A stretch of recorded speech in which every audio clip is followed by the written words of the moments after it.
गायकवाद को कहा गया कि आप ऑस्ट्रेलिया के खिलाफ ओपनिंग करके दिखाएं, तो वहां पे वो एज अ ओपनर खेलते हुए उन्होंने 126 रन बनाए और नॉट आउट रहे। फिर ऋतुराज गायकवाद को कहा गया कि आपकी ओपनिंग के अंदर जगह नहीं बन रही, आप नंबर 3 के ऊपर खेल के दिखाएं, तो वहां पे नंबर 3 पे उन्होंने 77 रन बनाए जी।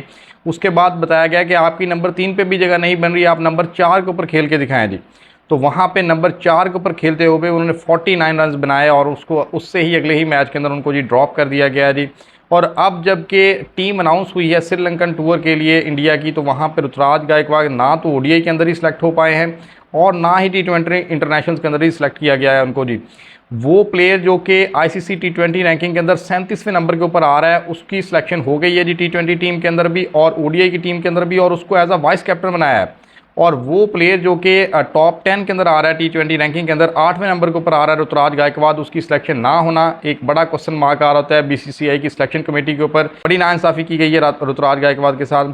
हर्षा भोगले ने कहा था जी ऋतुराज गायकवाड ने सब कुछ किया, अगर आप उसे फिर भी नहीं खिलाते तो आप किसी और ही प्लेनेट के लिए यानी कि टीम बना रहे हैं।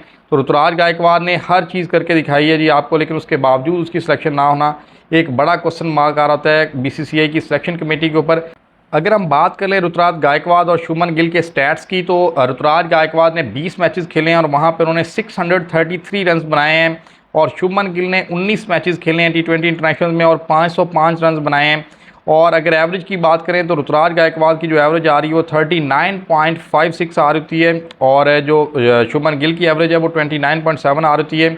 अगर स्ट्राइक रेट की बात की जाए तो ऋतुराज गायकवाड का जो स्ट्राइक रेट है वो 143.5 आ रहा होता है, शुभमन गिल का स्ट्राइक रेट 139.5 आ रहा होता है।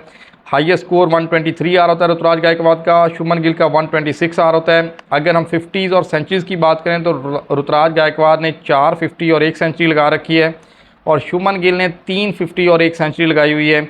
और अगर आपको बताएं डॉट बॉल्स की परसेंटेज देखी जाए तो ऋतुराज गायकवाड ने 34% बॉल जो हैं वो यानी कि डॉट की हुई हैं, और जो शुभमन गिल आ रहे थे उन्होंने 40.6 जो डिलीवरीज हैं उसको एज अ डॉट बॉल किया हुआ है। और अगर कैचेज़ की बात करें तो 11 कैचेज़ किए हैं ऋतुराज गायकवाड ने और सिर्फ 4 कैचेज़ किए हैं शुभमन गिल ने।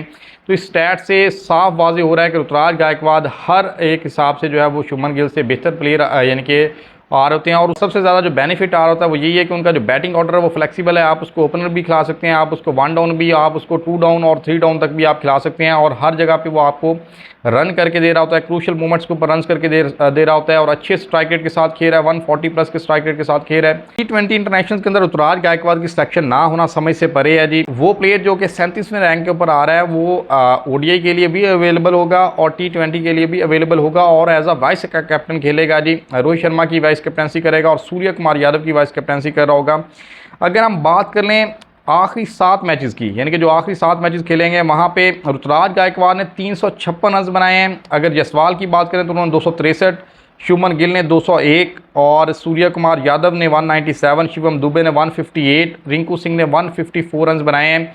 और इसमें भी देखा जाए तो सबसे टॉप के ऊपर जो है वो ऋतुराज गायकवाड आ रहे हैं जिन्होंने 356 रन बना रखे हैं, लेकिन उसके बावजूद उनकी सिलेक्शन नहीं हुई और अच्छे स्ट्राइक रेट के साथ खेल रहे हैं, रन बॉल नहीं खेले। हालांकि शुभमन गिल का स्ट्राइक रेट भी उससे कम आ रहा होता है और रन बॉल ऑलमोस्ट खेल होते हैं, तो उनकी जो सिलेक्शन ना होना ये एक बड़ी यानी कि नाइंसाफ़ी की गई है। उनको चाहिए कि वो अपनी पीआर के ऊपर काम करें, जिस तरह शुभमन गिल की जो एक अच्छी पीआर आ रही है हर जगह पर उसी का नाम आपको यानी कि दिखाई देता है। इसी वजह से शायद जो टीम इंडिया आ रही है उसका वाइस कैप्टन को बनाया गया बीसीसीआई की तरफ से। ऋतुराज गायकवाड हो जाए, संजू सैमसन हो जाए, इनको अपनी पीआर के ऊपर काम करना चाहिए ताकि कुछ बेहतर यानी कि उनके लिए हो सके। अदरवाइज़ अगर इसी तरह से परफॉर्मेंस देते रहे और टीम इंडिया के लिए सिलेक्शन ना हुई तो ये एक बड़ा यानी कि क्वेश्चन मार्क आएगा बीसीसीआई के ऊपर और सिलेक्शन कमेटी के ऊपर। इस तरह के प्लेयर को तो लाजमी चांस देना चाहिए। वो प्लेयर आपको टेस्ट के लिए भी यानी कि खिला सकते हैं, जिस तरह का उसका खेलने का स्टाइल है वो आपको तेज़ खेल के दे सकता है, वो आपको यानी कि अगर आपने स्लो खेलना है यानी कि जिस तरह की कंडीशन होगी उस तरह की कंडीशन के अंदर अपने आप को डाल सकता है और उस तरह की परफॉर्मेंस दे सकता है। तो इस तरह के प्लेयर की जो सिलेक्शन ना होना और शुभमन गिल जैसे प्लेयर को एज अ वाइस कैप्टन भी सिलेक्शन हो जानी उसकी, और उसके बाद टी20 और ओडीआई दोनों के अंदर उनकी सिलेक्शन होना, ये बीसीसीआई के ऊपर बड़ी यानी कि क्वेश्चन मार्क आ रहा होता है। तो ऋतुराज गायकवाड के लिए यानी कि एक बुरी फीलिंग आ रही थी इस तरह से कि उनकी जो सिलेक्शन नहीं हुई। हालांकि जिम्बाब्वे के अंदर उन्होंने बहुत से अच्छे रन बना के दिए हैं, उसके बाद उन्होंने शतक लगाया हुआ है जी ऑस्ट्रेलिया जैसी टीम के अगेंस्ट। तो उनकी जो सिलेक्शन ना होना वो समझ से परे है कि बीसीसीआई क्या सोच रही है। गौतम गंभीर जो कि नए हेड कोच बने हैं वो क्या सोच रहे हैं इसके ऊपर, वो या तो फिर शुभमन गिल को वो एक लॉन्ग टर्म के ऊपर यानी कि एज अ कैप्टन देख रहे हैं, इसी वजह से उसकी सिलेक्शन हो गई है।